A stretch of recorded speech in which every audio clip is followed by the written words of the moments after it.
Our keynote speaker today hails from Westchester County in New York and moved to the Washington area in 1988. After graduating from the University of Maryland in 1996 with a Bachelor of Arts in American Studies, he transitioned between a few different careers, including becoming a restaurant manager and a loan officer. In 2000, he enrolled at Marymount University and earned his master's in school counseling. Since 2002, he has enjoyed a career as a secondary school counselor, both at Madison and Thoreau Middle School. Our guest speaker today has touched the lives of so many of us in this room today, both students and parents alike. During his tenure at Madison, we could always count on him to cameo on the morning announcements, dazzle the toddlers as Santa during the Tiny Tots concert, or supervise the guitar club at their monthly meetings. Even though he did not work at Madison this year, he continued to support us by coaching Powder Puff and cheering at our sports games. Our speaker has spent countless hours listening to our problems, giving us advice, and helping us make decisions. No matter what he was doing, when we showed up at his office door, he made sure to give us his full attention. There is no one we could think of who knew us better or influenced us more. It is for this reason that we asked him to inspire us one last time before we move on to the next phase in our lives. It is with great pleasure that I therefore introduce to you Mr. Timothy Buckley.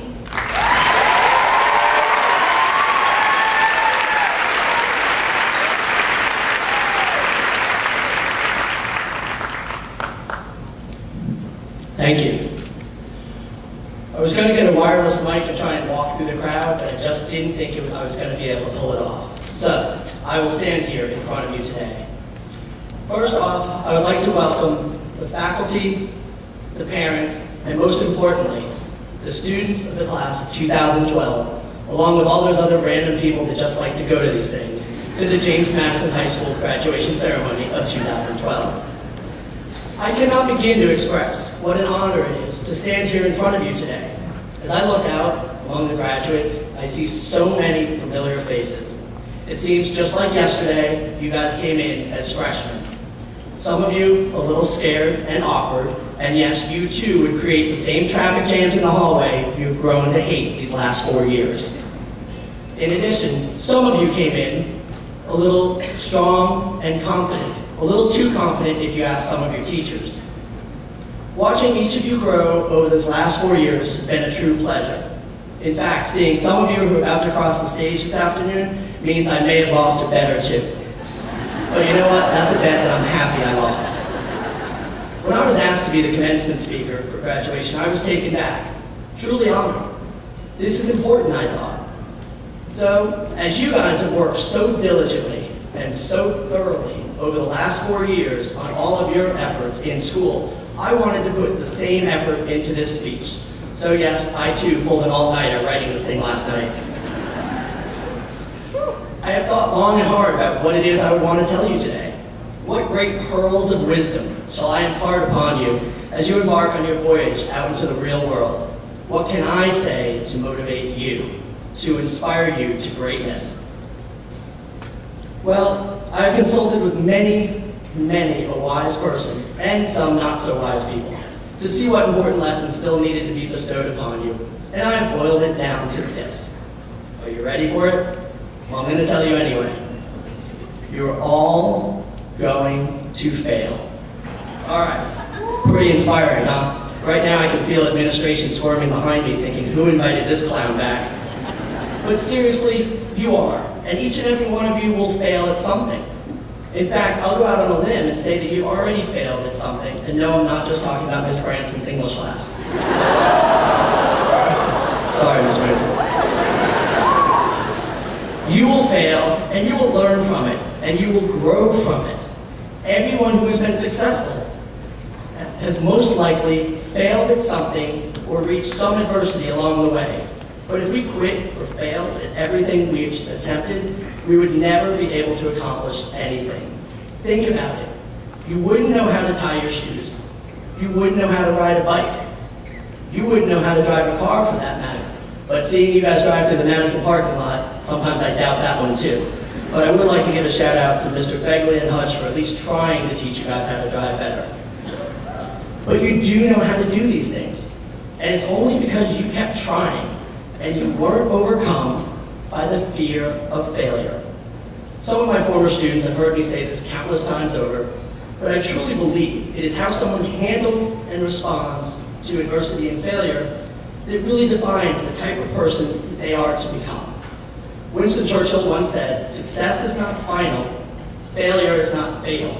It is the courage to continue that counts." Though Michael Jordan is best known for 6 NBA titles and 5 MVP trophies, he also missed 9,000 shots in his career. He lost over 300 games, and 26 times he was given the ball at the end of the game, and he failed, and they lost. But that's not what we remember him for. We remember him for his greatness. And as he likes to put it, his philosophy is I can accept failure. Everybody fails at something. But what I cannot accept is not trying.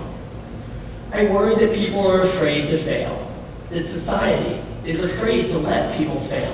And yes, parents, you too, are often afraid to let your children fail. To the parents in the audience, I know you have worked so long and so tirelessly all these years helping your children to succeed. But please know, as they traverse into the real world, they will come across disappointments and struggles. How they handle these struggles will give them all the tools needed to be as successful as they want to be. Abraham Lincoln once said, "My great concern is not whether you have failed, but whether you are content with your failure." I can promise you this, when you become an old person like myself, or even older like Mr. Lincolnfelder, when you sit back in life and think about your disappointments or regrets in your life, it will not be the things you did not accomplish that will haunt you. Rather, it will be the opportunities or the chances you did not take advantage of. The opportunity to study overseas that you didn't do, the job you didn't even apply for, or possibly that boy or girl who you've watched from afar for all these years but never had the nerve to ask out. Many of these things take just 20 seconds of true courage. Now I know I stole that from a movie, but there's just so much truth to it. Given that courage, which comes with being fearless about failure, you are capable of achieving truly amazing things. The world's greatest innovators and leaders are all familiar with failure, and that's what makes all their achievements so much more tremendous.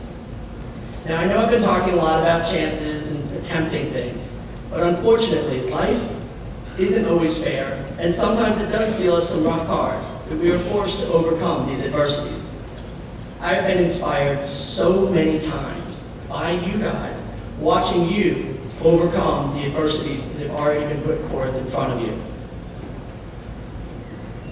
It is with that being said that I cannot stand here today and not acknowledge that on this date, June 15th, 4 years ago, one of your classmates, a young 8th grade boy, fresh out of Thoreau, sat in the doctor's office and was told that he had a very rare form of cancer and that he might only have 6 months to live. But as I look out into this senior class and I see this young man, I am in awe and truly inspired by his courage and his ability to remain focused and determined as he battled a very rare form of cancer. 4 years later, Scott, you're here, and I, along with thousands of others, are so thoroughly thrilled to see you walk across the stage this afternoon.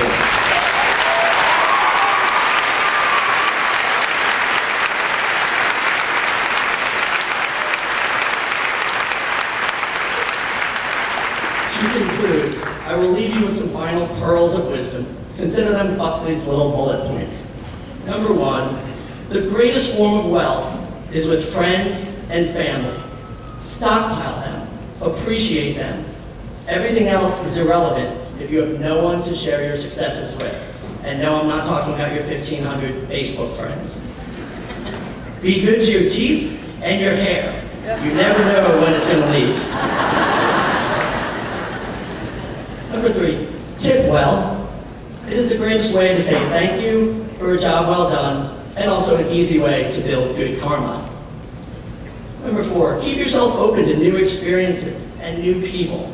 In 2 months, you guys are all going to venture off to college, boot camp, a new career, and you are very likely to meet someone who will be your best friend for life. Now I see some of you looking at each other saying, oh my gosh, OMG, you are so my BFF.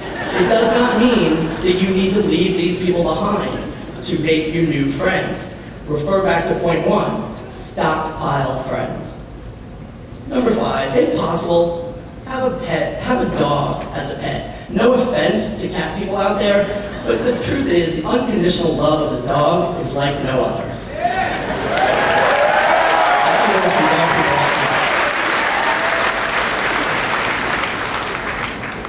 And finally, and this one may sound a little cheesy, but be nice. As often as possible, choose the nice route. I know it's hard, sometimes people frustrate us and we get upset, but truly being nice as often as possible really can make this world a better place.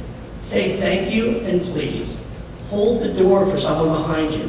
And please, give the wave when someone lets you in traffic.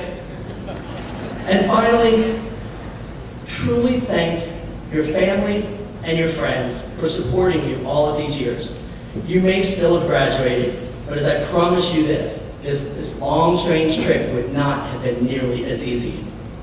So for that, I say, go forth and fail, my friends. I know your failures may be few, and your successes many. Thank you.